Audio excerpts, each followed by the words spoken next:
Agama yang sekarang percaya surganya di sono, mereka telah menciptakan neraka di sini kepada kehidupannya sendiri.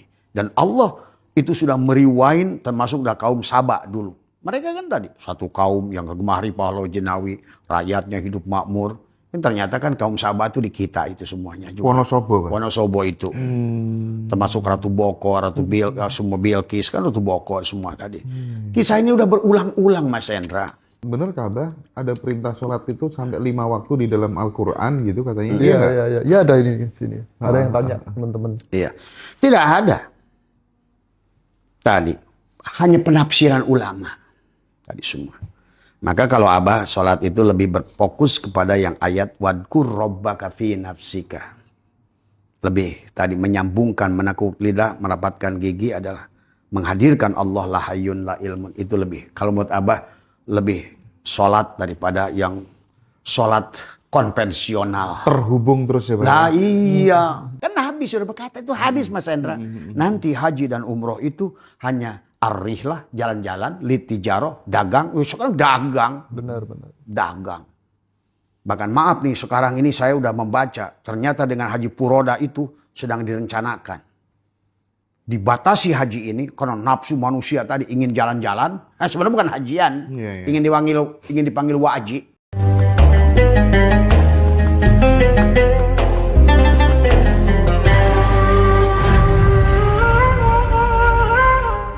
Bah, aku tertarik saat kemudian Abah kan berkeliling ya ke gunung-gunung, ke pantai dan lain sebagainya gitu.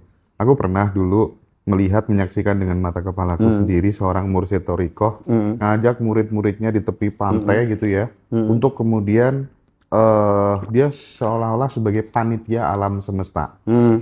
Untuk membedakan yang memang benar-benar ini murni sama gejala waham ya, karena itu murid-muridnya pada kayak kesurupan semuanya dan lain sebagainya gitu. Seolah-olah mereka mengklaim diri bisa mendatangkan bencana kemana-mana, membatalkan bencana di mana-mana gitu ya. Itu bagaimana, Bah?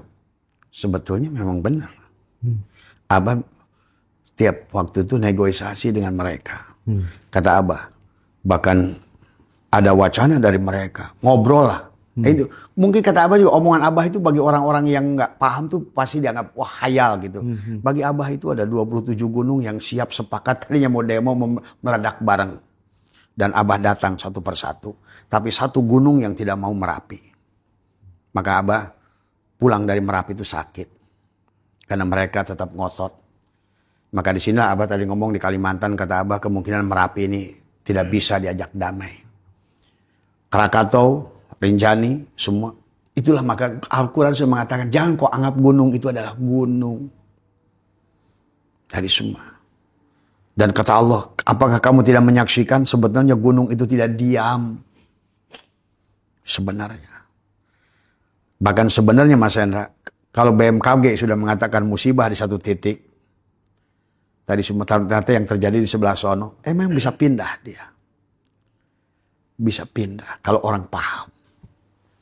Karena mereka itu hidup sesungguhnya. Tapi mereka bergejolak seperti itu, apakah kemudian merespon perilaku manusia? Iya, karena kita remote controlnya. Karena antara alam sogir dan alam kabir, unsur narun hawaun maun turabun sama di luar pun unsur narun hawaun maun turabun. Maka begitu manusia sampai kepada Bukit Turisin, maka selalu bicara gunung. Kan tadi Nabi Muhammad Jabal Nur, Jabal Sur, Nabi Musa Bukit Turisin, kemudian Nabi Adam adalah Jabal Rohmah. Jabal itu kan ada gunung syariat, tetapi hakikatnya ada pada diri. Maka gunung itu bicara pada kita sebetulnya. Pernah nggak lihat hadis bahwa kata gunung Uhud bicara pada Rasulullah? Hari ini pun semua gunung itu bicara ke Abah saya tuh kok. Tapi saya kemarin tidak bisa menahan. Saya drop di Merapi itu. Ada yang saksi termasuk profesor dari UIN Sunan Kalijaga yang ikut saya waktu itu. Ada lagi Mah Gomleng yang ikut saya. Dia pun sampai menangis itu di situ. Dan dia bisa merasakan itu baru energinya. Apalagi Abah yang berhadapan dengan itu. Dan pulang dari situ. Padahal Abah besok itu ada janji mau ketemu Pak Jokowi. Karena sudah diatur oleh Pak Jenderal Nurwidio ke sini. Tapi Abah batalkan dengan penuh karena akhirnya di sini 5 hari saya sakit. Itu Jokowi yang asli ya? Hah? Asli. Oh, asli. Bukan. Oh, sekarang ada yang palsu. Ya, tadi. Jadi jangan dikira. Maka Abah itu selalu setiap gunung itu 2 kali. 1, minta proposal. Kalau mereka sepakat, Abah datang lagi berterima kasih. Maka sebenarnya, nah inilah juga harus dipahami untuk sampai pada kesadaran Isa tadi. Sebetulnya setiap bangun tidur, terima kasih ya Allah pada segala perkara. Pertama, alhamdulillah, terima kasih atas tubuh, terima kasih mata, telinga, terima kasih ginjal, paru-paru, terima kasih ya Allah. Kalau bisa segala apa yang bisa kita sebutkan, terima kasih atas udara, terima kasih atas laut, terima kasih atas pohon, terima kasih atas pohon, terima kasih alhamdulillah ya Allah, ya Allah, ya Allah. Kadang-kadang saya setengah jam hanya berterima kasih menyebutkan segala perkara yang saya bisa lihat dan ingat. Karena itulah sebelum tidur dan bangun tidur sebetulnya. Nah, berarti Bah, kalau misalnya kita selama ini diajari bahwa surga itu nanti, itu sebenarnya cukup berkontribusi untuk kemudian membuat kita itu tidak peduli, tidak aware terhadap keharmonisan dengan alam. Sementara di Jawa, di Sunda diajarkan konsep sedulur papat, kalau dibagikan dapat dan lain sebagainya gitu. Bagi agama warisan ini apa dari Timur Tengah misalnya, Agama impor, ya, itu justru berkontribusi dong terhadap kerusakan. Nah iya, karena surganya nanti. Nah, Itulah sesungguhnya kita ini. Nah inilah balance-nya alam sogir dan alam kabir. Sebetulnya kita dan alam ini adalah kita remote control. Maka kata Abah, manusia yang meninggalkan sholat hakikat, gunung berapi aktif. Manusia yang meninggalkan saum hakikat, maka angin aktif. Manusia yang meninggalkan adalah zakat hakikat, maka air aktif. Manusia yang meninggalkan haji hakikat, tanah aktif. Karena kita remote control. Maka lihat, maka kenapa Merapi itu tidak mau Abah damaikan? Karena di situ kesyirikannya sudah luar biasa. Tadi semua, ya. Jadi sebenarnya betul kata dulu kan kalau banyak Umar bin Khattab pada saat ada musibah, hei kalian, dosa apa yang telah kalian lakukan sehingga air melaknatmu. Ada kaitannya Mas Hendra. Maka tadi kiamat itu yang bikin kita sendiri. Nah, agama yang sekarang percaya surganya di sono, mereka telah menciptakan neraka di sini kepada kehidupannya sendiri. Dan Allah itu sudah meriwain termasuk dari kaum Sabak dulu. Mereka kan tadi satu kaum yang gemari pahlawan jenawi, rakyatnya hidup makmur. Yang ternyata kan kaum Sabak itu di kita itu semuanya juga. Wonosobo, Pak. Wonosobo itu. Termasuk Ratu Boko, semua Bilqis kan Ratu Boko semua tadi. Kisah ini udah berulang-ulang Mas Hendra. Bahkan kemarin Jenderal Nurwidio datang ke Abah, Bah, sebetulnya kita ini dulu pernah lebih hebat, bahkan pernah ke Mars. Bukti bahwa Indonesia itu hebat Nusantara di Laut Arafuru itu, kata Jenderal Nurwidio, nanti cek aja dengan beliau, Nur Wahid, kata beliau, saya pernah menyaksikan. Itu hanya pondasinya lebih tinggi dari Burj Khalifah yang ada di Dubai. Dan itu sekarang masih ada pondasinya. Itu bukti bahwa kita ini pernah jaya. Sukses dunia. Itulah bukti juga bahwa kiamat pernah terjadi. Itu dari semua. Nah inilah hari ini manusia. Dengan menebang pohon kan sebetulnya berarti dia membuat kiamat dirinya Maka surat Ar-Rum ayat 40 tadi kan. Doharul fasadu fil bahri. Telah terjadi kerusakan di daratan dan di lautan. Dan akibat perbuatan manusia. Nah agama yang percaya surganya di sono itu bahkan tidak mau sodako. Karena wong di sono kok. Iya. Makanya sebetulnya menurut saya agama ini aneh. Ngomongin, saya pernah datang. Waktu saya pertama lahir, kata saya surga itu di sini. Ada seorang kiai datang ke saya. Bah, surga itu di sono. Pertama saya tanya, kamu keyakinan surga di sono? Saya tanya, berapa sodako yang sudah kau buat? Kalau kau yakin di sana itu ada. Berapa uang yang dari kamu yang kau sodakohkan? Berapa rumah yang sudah kau bedah kalau yakin di sono? Nggak ada. Berarti kau tuh sebetulnya nggak yakin di sono itu ada. Kalau kau yakin di sana itu kok ada, kau dari sini akan terus diseberangin ke sono kok. Buktinya kok nggak ada kok. Iya, iya. Keyakinan lu nggak ada kok. Maka itulah tadi saya sering ngobrol tadi semua. Betul yang pendeta kemarin. Kalau Islam ditambah sholat itu wajar dong 2,5%. Kami Kristen ya 15%, ya nggak usah tambah sholat dong. Keluar duitnya kan 15%. Itu logik. Karena memang di dalam Al-Quran sendiri Mas Hendra, ukuran manusia itu adalah berbagi. Bukan sholat, bukan puasa, bukan haji. Lihat semua ayat. Tentang takwa, sodakoh.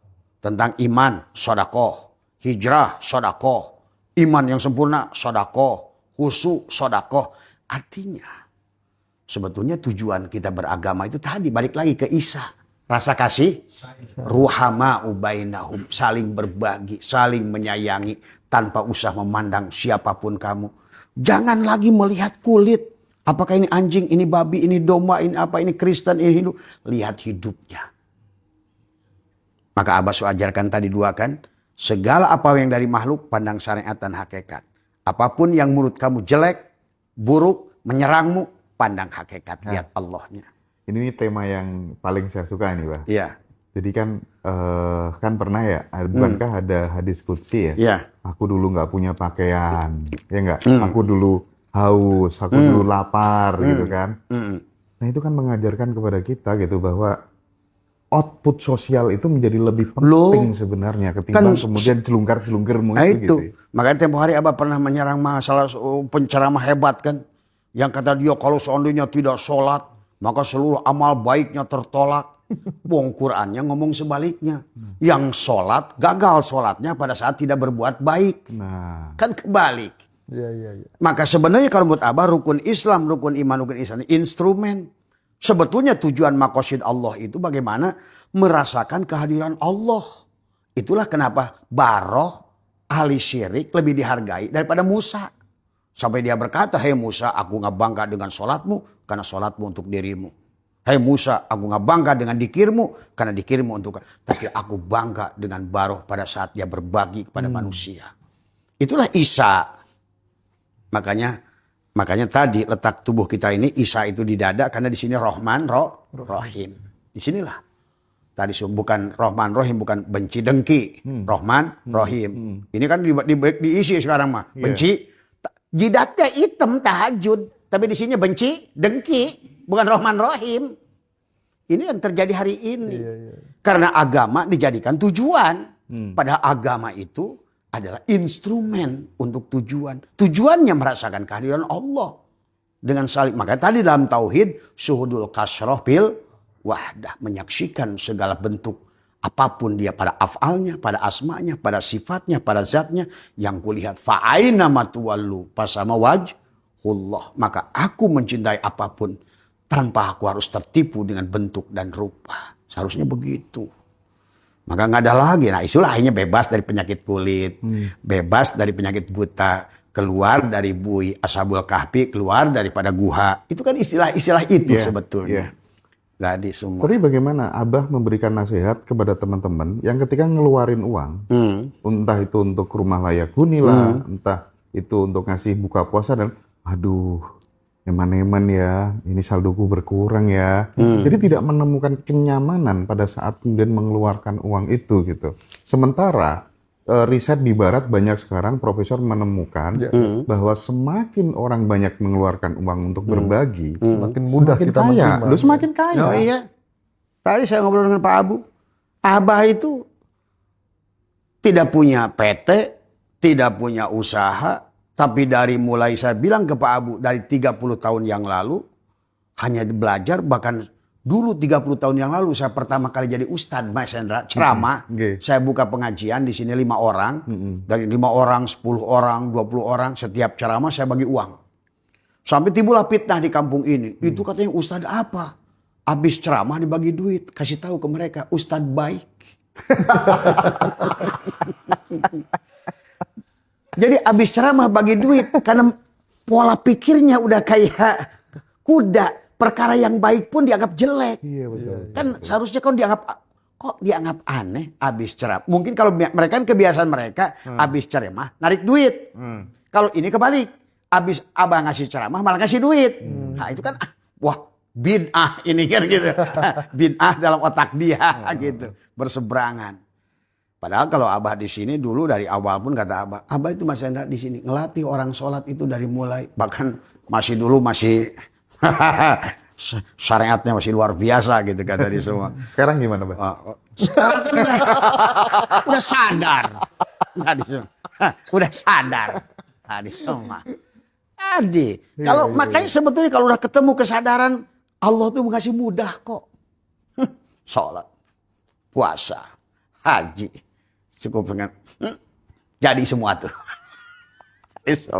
Ini jidat udah hampir patah. Yeah. Masih Allahnya nggak ketemu terus di Mekah terus tadi semua. Inilah tadi semua. Inilah yang harus makanya kita itu harus naikkan kesadaran itu. Ini kalau orang masih di bawah diinjak-injak terus, pusing terus. Coba kamu naik. Akhirnya kamu akan menikmati. Dan itulah sorga. Maka kata Nabi kalau sudah sampai di sorga semuanya indah. Nggak ada sholat, nggak ada puasa. Di sorga itu nggak ada. Siapa sorga itu? Allah lah sorga itu. Bahkan nggak ada lagi. Homer haram. Babi juga. Ayo. Cari surga, Mas. Nah, iya. Sebetulnya.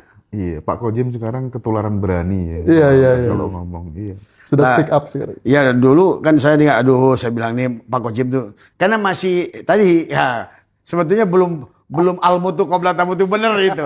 Sebetulnya orang siapapun Mas Hendra kalau udah mati nggak ada takut kok. Iya. Nggak bakal takut. Nggak usah didesain berani itu. Berani itu muncul di diri kok sebenarnya. Iya. Pada saat kadang layam likuli nafsi nggak ada tadi kayak sodakoh tadi. Kenapa takut? Wong kita ini. Maka Abah pernah diuji oleh Allah itu dengan kerja sekian puluh tahun mencalonkan bupati habis 12 miliar. Tapi kok nggak bergeming? Kata orang itu Pak Abah nggak merasa sedih. Kenapa sedih? Wong saya lahir telanjang. Gitu. Nah itulah kenapa kita harus telanjang itu Mas Hendra. Di Ramadan inilah cara kita mentelanjangi diri kita. Karena kalau sudah telanjang tidak ada lagi rasa takut tadi semua. Oke. Nggak ada takut itu. Ngomong soal berbagi, Bah. Kan menurut pandangan masyarakat umum, ketika misalnya dirimu udah sukses, terus kemudian kamu nakal nih, punya simpanan lah, ke tempat hiburan malam lah, atau kemudian dan lain-lain, pasti hidupmu hancur. Tapi banyak Bah yang kayak gitu malah justru naik terus. Gimana dong, Bah? Nah, tadi kita ngobrolin bab pernikahan. Sama siapa ya? Mas itu ya? Tadi semua. Kan sekarang ini kata saya, di kita ini nikahnya pakai KUA. Iya. Didoain banyak kiai. Betul. Kendurinya rame. Tapi kemudian kenapa akhirnya banyak KDRT. Bahkan terjadi kawin cerai, saling siksa. Bahkan saling bunuh di kita ini. Tapi kata dia, kenapa ya di Korea, di Jepang, di Eropa nggak ada KUA. Kawinnya nggak rame-rame. Nggak pakai doa, anaknya sukses, keluarganya bahagia, gitu kan tadi semua. Nah, inilah yang harus kita pahami. Termasuk kata saya, kenapa satu hal yang tidak oleh dimansuk satu ayat dalam Al-Quran itu adalah auma malakat aimanuhum itu. Inilah sebetulnya bab yang sebetulnya Imam Hanafi kenapa kawin itu tidak perlu saksi dan wali.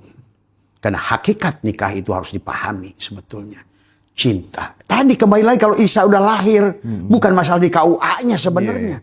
Terus emang Allah butuh KUA? Enggak, coba. Sebetulnya kalau ngerti Tuhan yang Tuhan. Tuhan yang mana butuh KUA, Mas Hendra? Maaf ya. Ini kita bicara dewasa ini. Betul. Bukan kita mau narrow minded yang mau debat masalah pikir. Bukan. Coba kamu pikirkan. Apa Tuhan tuh butuh KUA? Wong nikah kita di Islam saja hari ini baru hari pada menikah baca ta'li talak. Kalau 6 bulan, kalau tidak ada ini udah saling ancam. Coba. Maka saya berkata di Eropa itu saya menyaksikan bahkan mereka sebetulnya kelihatan mungkin menurut fikih salah. Tetapi mereka menemukan esensi daripada isi Al-Quran tentang bagaimana pernikahan itu. Makanya wa min ayatihi an khalaqalakum min azwajan litaskunu ilaiha. Jadi secara nuraninya sebetulnya banyak sekarang orang kalau menurut saya nikah dan kawin tapi mereka itu zina. Kalau berdasarkan bahasa Al-Quran. Setuju. Iya. Tapi mereka yang timbul ruhamau bainahum datang dengan cinta. Dia jaga keluarganya. Maaf ya barangkali.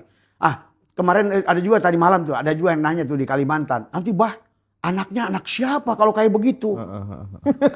Kata saya sebenarnya hari ini pun. Walaupun kamu dikawinkan oleh KUA.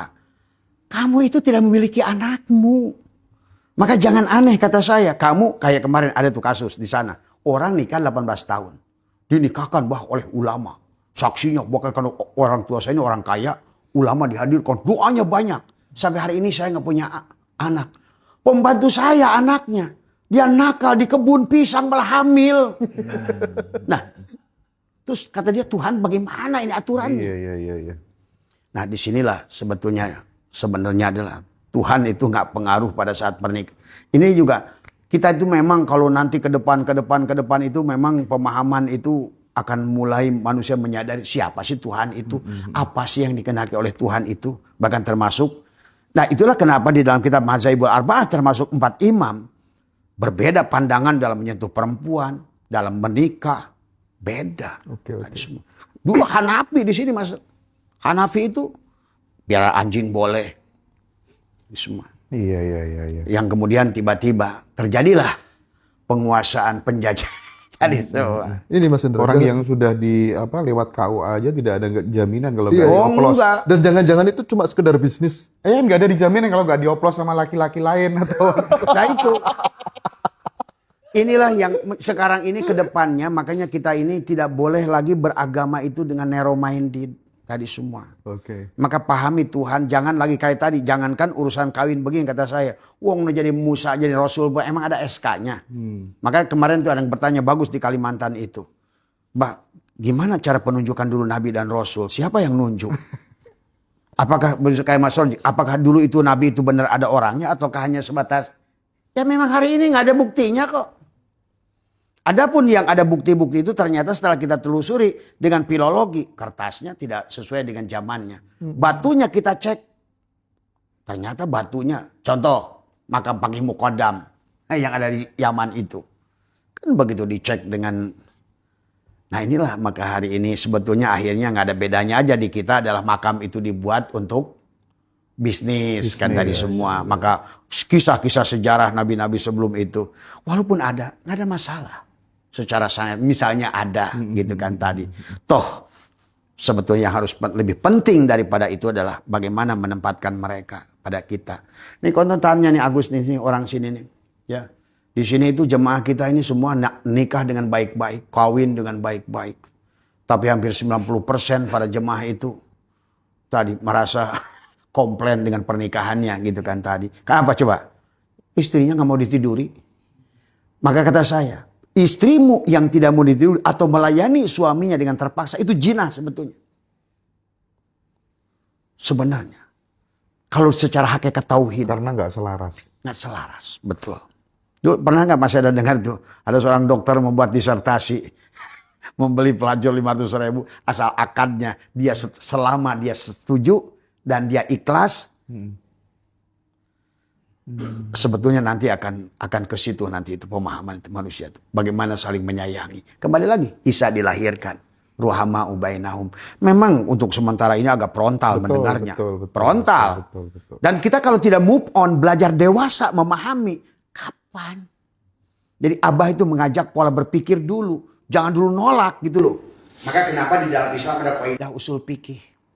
Dalam kaidah usul fikih itu nggak ada yang salah Mas Hendra. Tadi semua. Ya contoh, makan daging babi haram nggak?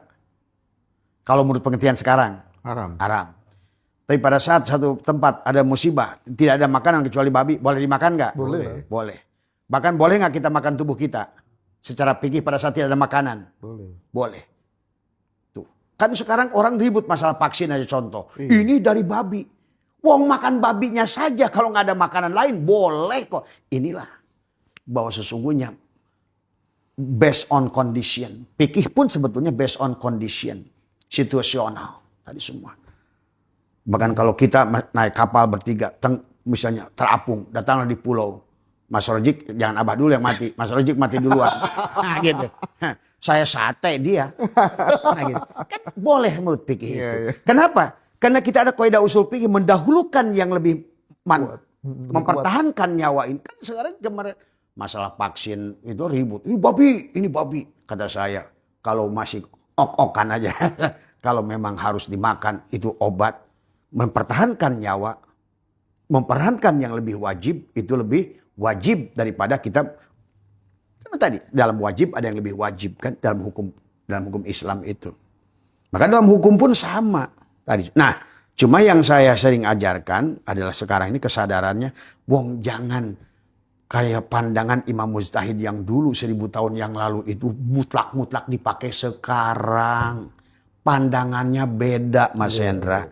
Di pandangan mereka itu nggak ada Mercy, nggak ada Harley Davidson, nggak ada semua. Hari ini tentu beda. Maka tadi kita lagi bicarakan ada seorang kiai lagi yang kasus lagi di Sukabumi kan meniduri santri lagi. Ada tadi teman saya lagi Mas Hendra itu. Ya ampun. Teman saya kenal. Saya ngobrol sama temannya tadi. Apa yang terjadi dengan dia? Inilah saya bilang tadi. Pada saat kamu jago dalil, baca Quran, baca ini, bisa ilmu nahu, sorof, bisa kitab-kitab gundul. Tapi senjatamu itu masih ketapel untuk hidup di zaman ini. Maka syariat yang dibangun dari dulu, yang diaji oleh mereka itu untuk zaman hari ini tidak cukup imun, Mas Hendra.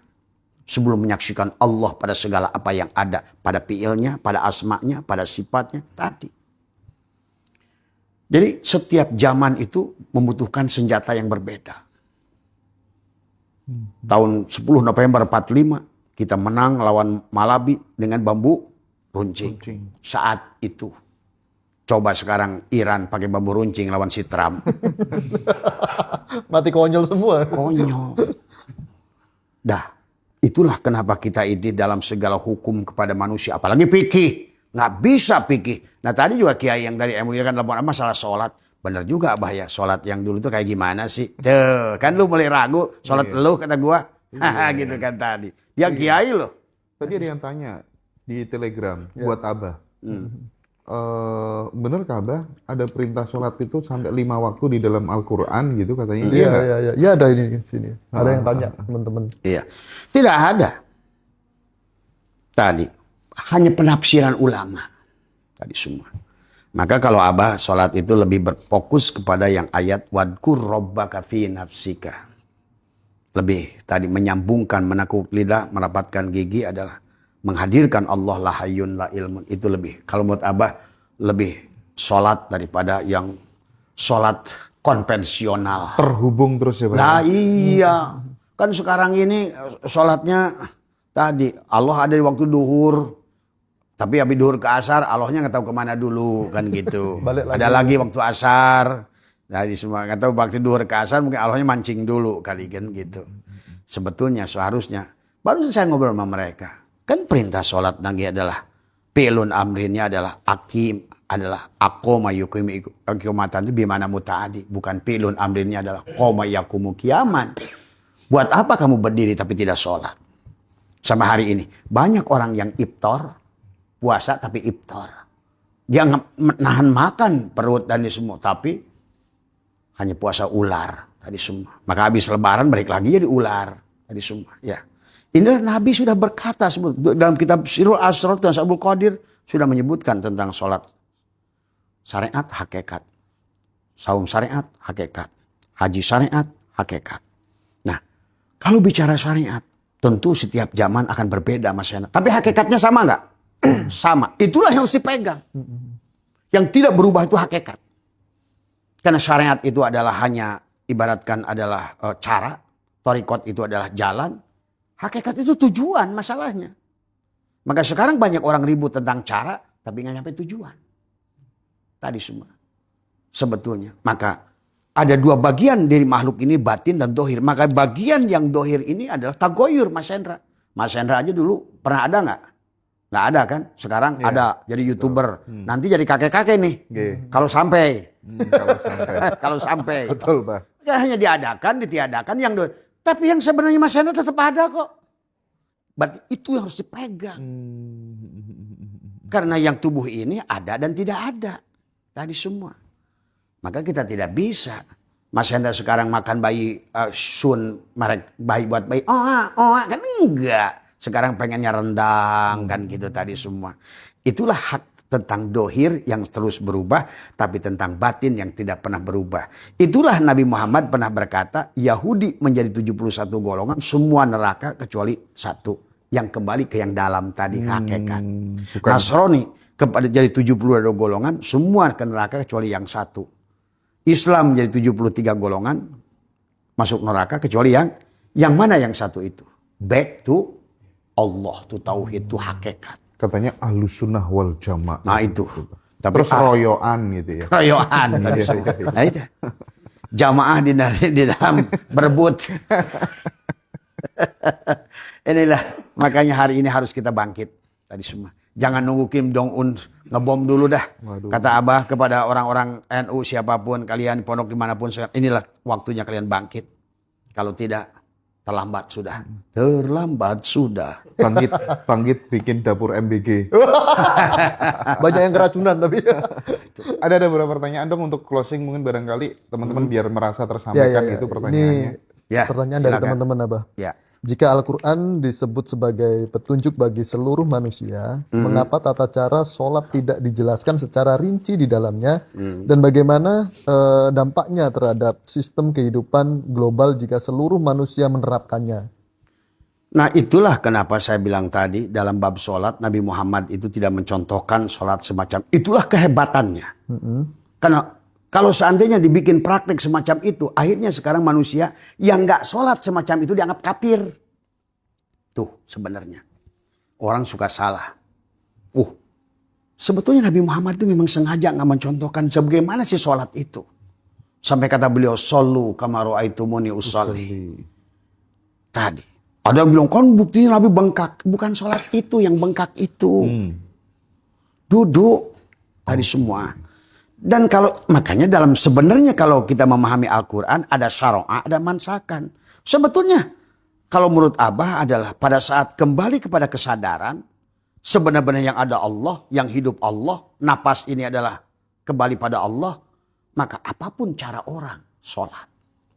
Jadi kalau dibikin kebenaran sholat itu seperti kita hari ini, dan itu pun tanya tadi verifikasi nggak ada sampai Abah bikin sayembara. Karena bukan Abah kebencian, justru Abah ingin manusia itu melakukan sesuatu dengan dasar gitu loh. Betul. Bukan hanya karena dogma dan doktrin sholat itu benar begini. Buktinya 5 imam beda-beda. Tadi semua. Tadi saya telepon Kiai tadi semua. Barusan yang Kiai MUI itu kan saya ngobrol. Kalau itu sholat Nabi Muhammad semacam itu.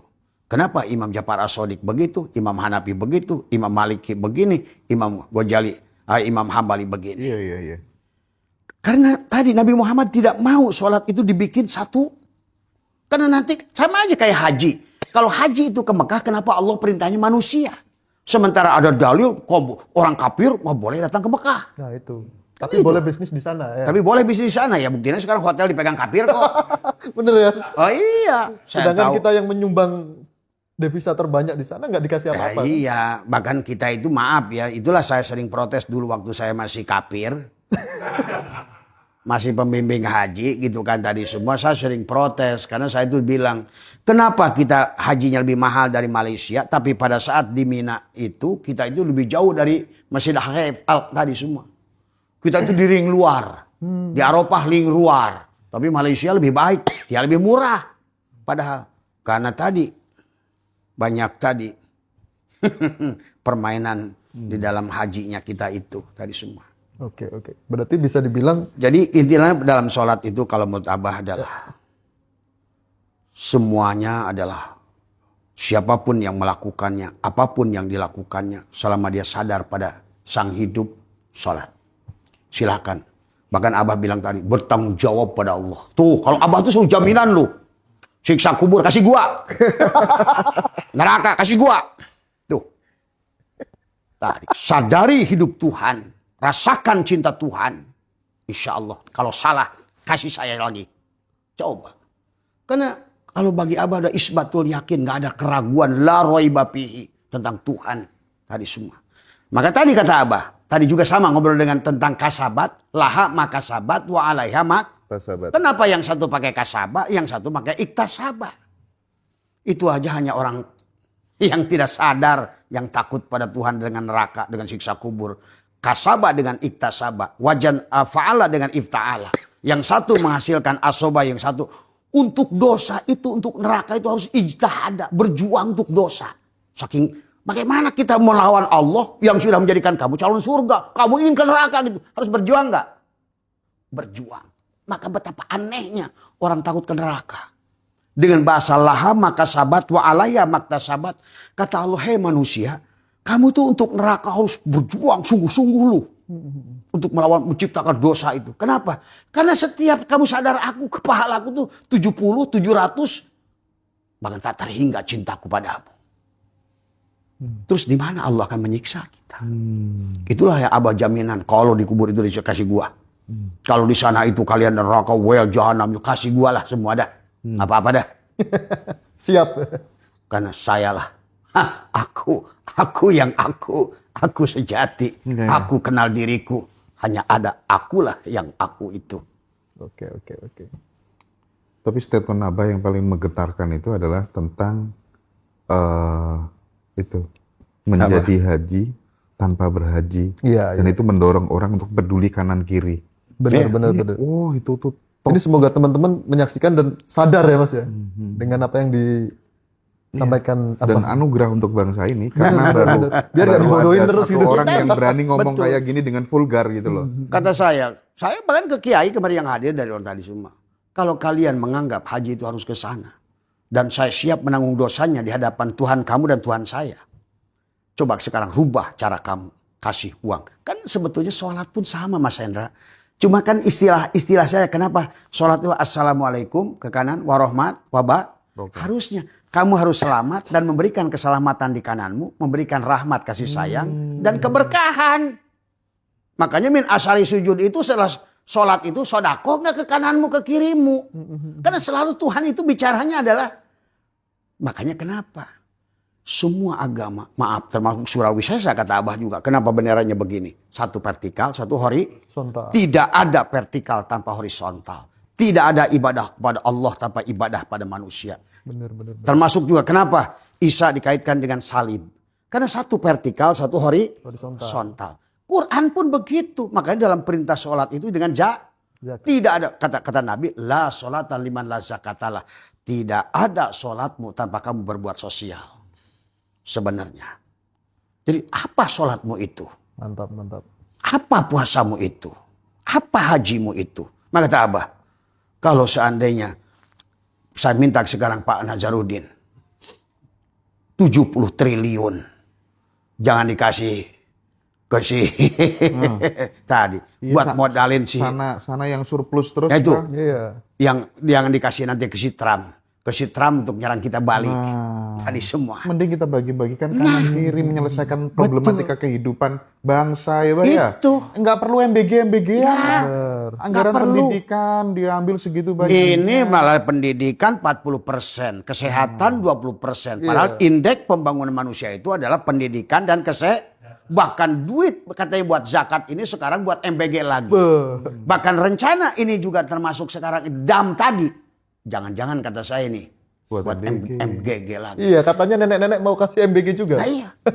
Tapi yang harus kita pahami adalah karena ada target pengurangan manusia. Hati-hati satu saat cara membunuh paling mudah. Dengan makanan. Ya. Makanan. Coba. Kita nyumbang 17 triliun ke Trump, BPJS dicabut. Kasihan nenek-nenek mau ke rumah sakit nggak bisa tadi. Beritanya seperti itu. Ini kan sedih saya. Sedih dengan ini. Maka marilah buat saya. Makanya kata Abah juga udahlah. Kata Abah yang terakhir ini semua. Kalau kalian misalnya takut masalah urusan siksa kubur, neraka, apa haji, ngaku sana ngaji. Semuanya dosa kalian Abah tanggung. Asal uang untuk itu ayolah saling menyayangi. Masya Allah, luar biasa. Mantap. Saya jamin. Karena saya yakin dengan Tuhan saya tentang kasih sayang, cinta, berbagi. Jangan pandang agama apapun, suku apapun. Pandanglah. Kalau kayu sudah jadi meja, jadi kursi. pandanglah hanya kayu. Tak usah lagi kau melihat, oh itu Jepara, oh ini kayu bakar. Kayu. Oke, Bah, sebagai closing, Bah. Ya. Andai kata semua orang di kampung-kampung, meskipun nggak berangkat haji ke Mekah, tapi dia sibuk bergelayut dalam pikirannya, tetanggaku yang mana ya yang besok kesulitan makan ya, maka dia sudah haji tanpa berhaji. Betul. Bahkan 7 kisah haji mabrur, tak satu pun yang pergi ke sana, Mas Hendra. Termasuk yang paling masyhur adalah Abdullah bin Abdul Mubarak tuh. Waktu Nabi haji wada. Nabi, hei sahabatku, saudaraku. Hari ini tidak ada dari haji kita menjadi haji mabrur kecuali seseorang yang bernama Abdullah bin Abdul Mubarak yang dia justru tidak tawaf bersama kita, tidak sa'i bersama kita, tapi dia betul-betul melaksanakan haji, menyayangi tetangganya yang sakit, membantu tetangganya yang sakit. Kurang apa sebetulnya? Karena memang dari awal pun haji ini bisnis, Mas Hendra. Dan Nabi sudah mengatakan haji ini arihlah jalan-jalan. Kata saya kalau mau jalan-jalan ke Hawaii aja sekalian ke Malang. Daripada ke Mekah ke sana itu hanya sebatas ngayakan Salman saja untuk kirimin ke Amerika tadi semua. Ya. Kenapa nggak ke Bali aja tadi semua? Kalau arihlah litijaroh. Kan Nabi sudah berkata, itu hadis Mas Hendra. Nanti haji dan umroh itu hanya arihlah jalan-jalan, litijaroh, dagang. Sekarang dagang. Benar. Dagang. Bahkan maaf nih, sekarang ini saya udah membaca. Ternyata dengan haji Puroda itu sedang direncanakan. Dibatasi haji ini karena nafsu manusia tadi ingin jalan-jalan. Sebenarnya bukan hajian. Ingin dipanggil waji. Tadi semua. Kalau enggak kita bikin aja organisasi, kita menjual gelar haji itu sama seperti orang jual gelar Habib. Kalau benar-benar yang diinginkan adalah gelar haji kan gitu tadi semua. Ini ya Habib, tapi bukan Mbak Alawi. Ayo bangkit, kita kiamkan, sadarkan, bangun dari tidur. Tapi mudah-mudahan dengan sekarang hari ini terjadinya serangan Trump kepada Iran dan mungkin tak benar kata Mas Rojik subuh nanti, dan saya lihat tadi semua nanti saya mau video call, mudah-mudahan Mas Hendra masih ada dengan teman di Teheran tentang persiapan mereka.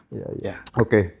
Saya bersyukur sekali dari 2017 sampai 2026 ini itu sebenarnya semua narasumber di Ngaji Roso itu sudah galau, udah resah, gelisah tentang fenomena haji ini. Tapi tak satu pun dari mereka yang berani ngeder seperti Abah Setu. Iya, benar. Jadi saya mikir, ya apa ya sing wani gitu kan. Dan sekarang alhamdulillah udah terjawab gitu ya kira-kira ya. Terwakili. Abah, terima kasih banyak atas waktunya ya, Mbak ya. Mas Hendra. Makasih.